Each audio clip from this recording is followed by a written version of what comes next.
പത്തുമണി പൂവിൻ്റെ വിത്തുകളൊന്ന് പരിചയപ്പെടുത്തുക എന്നുള്ളതാണ് ഉദ്ദേശം. ഇതൊരു പ്രൊഫഷണലായിട്ടുള്ളൊരു വീഡിയോയേ അല്ല. കാരണം എൻ്റെ ഒരു എക്സ്പീരിയൻസ് ഷെയർ ചെയ്യുക എന്നുള്ളത് മാത്രമാണ് ഇതുകൊണ്ട് ഞാൻ ഉദ്ദേശിക്കുന്നത്. ആകസ്മികമായി ഒരു വീട്ടിൽ ഈ 10 മണി പൂക്കൾ നിറയെ വിരിഞ്ഞു നിൽക്കുന്നത് കണ്ടപ്പോൾ ഒരു ഇഷ്ടം തോന്നി. അങ്ങനെയാണ് ഞാനും 10 മണി ചെടി വീട്ടിൽ കൊണ്ടുപോയി വെക്കുന്നത്. അപ്പോൾ അവരുടെ അടുത്ത് ഞാൻ ചെറുത് അതിൻ്റെ തണ്ടുകൾ വാങ്ങി വീട്ടിൽ വെച്ചു. അപ്പോൾ അതിനെ ഒബ്സർവ് ചെയ്തപ്പോൾ എനിക്ക് മനസ്സിലായി, വേഗം തന്നെ ഇത് മുളച്ച് വന്നു, പെട്ടെന്ന് പൂക്കളുണ്ടായി.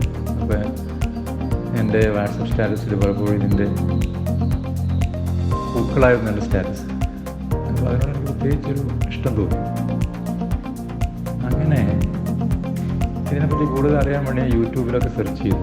യൂട്യൂബിൽ സെർച്ച് ചെയ്തപ്പോൾ ഞാൻ മനസ്സിലാക്കിയ കാര്യം, പുതിയ കളേഴ്സിലുള്ള 10 മണി പൂക്കൾ നമുക്ക് ഉണ്ടാക്കിയെടുക്കാമെന്നൊക്കെ കണ്ടു. പക്ഷേ ഞാൻ അപ്പോഴും ഞാൻ വിചാരിക്കുന്നത്, ഇതെങ്ങനെ സാധിക്കും? അപ്പോൾ അതിൻ്റെ സീഡ്സ് ഉണ്ടാവും. അപ്പോൾ അങ്ങനെയാണെങ്കിൽ ഇതിൻ്റെ സീഡ്സ് ഒന്ന് കാണണമല്ലോ. അങ്ങനെയാണ് അതിനെ ഒബ്സർവ് ചെയ്യുന്നത്.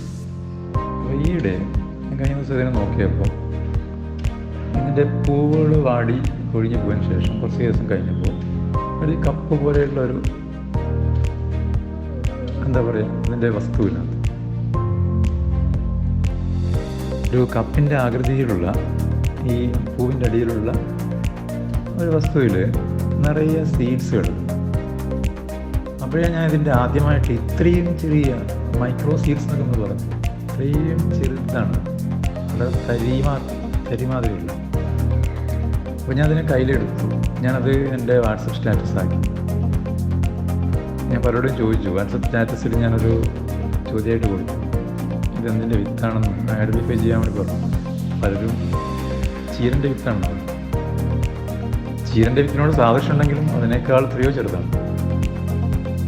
അപ്പം പലർക്കും എനിക്ക് തോന്നുന്നു ഈ 10 മണി പൂവിൻ്റെ വിത്ത് കാണാത്തവർ നിരവധിയാണ്. അപ്പം ഞാൻ പലർക്കും ഷെയർ ചെയ്തപ്പോൾ അവരൊന്നും ആദ്യമായിട്ടാണ് ഈ 10 മണി പൂവിൻ്റെ വിത്തുകൾ തന്നെ കാണുന്നത്. അപ്പോൾ ഇതിനൊന്ന് പരിചയപ്പെടുത്താമെന്ന് വിചാരിച്ചിട്ടാണ് ഈ ഒരു വീഡിയോ ഞാൻ ചെയ്യുന്നത്. അപ്പോൾ ഇന്ന് ഞാൻ അതുമായിട്ട് ബന്ധപ്പെട്ട് ഇതിൻ്റെ കുറേ വീഡിയോസ് കളക്ട് ചെയ്തു.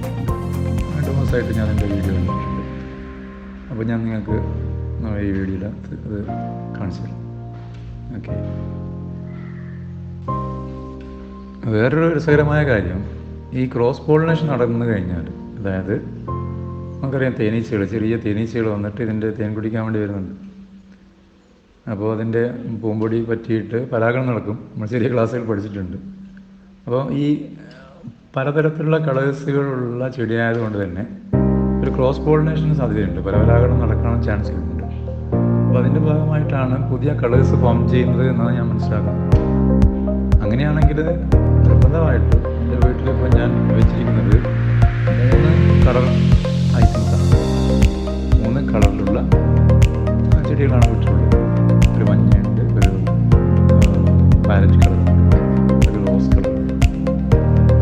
അപ്പോൾ അങ്ങനെയാണെങ്കിൽ ഇതിനകത്ത് തേനീച്ച കൃത്യമായി വന്നിട്ടുണ്ട്, പരാഗണം നടന്നിട്ടുണ്ട്. അങ്ങനെയാണെങ്കിൽ ഇതിനകത്ത് കിട്ടുന്ന റിസൾട്ട് ഒരു മൾട്ടി കളേർഡ് ഫ്ലവർ ആയിരിക്കണം. അപ്പോൾ അത് ആവോ എന്നുള്ള